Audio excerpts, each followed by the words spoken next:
Isinailalim na sa state of emergency ang 12 lugar sa timog-silangang rehiyon sa South Korea dahil sa patuloy na pagkalat ng wildfires. Bilang tugon sa panganib na dala ng wildfires ay nag-issue na rin ng Korea Forest Service ng severe warning level, ang pinakamataas na baitang ng fire warning. Nag-deploy na mga otoridad ng higit sa 1,600 emergency workers, 35 helicopters, ang dose-dose ng firefighting vehicles para labanan ng sunog. Subalit, ayon sa lokal na ulat, nahirapan ang mga ito na apulahin ng higit sa 30 wildfires na sumiklab sa buong bansa dahil sa malakas at yung hangin na umihip dito.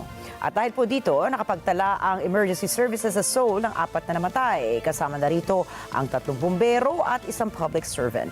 Halos nasa 1,000 mga individual naman ang inilikas dahil sa wildfires. Kasalukuyang nananatili ang mga ito sa mga itinalagang shelters ng mga otoridad.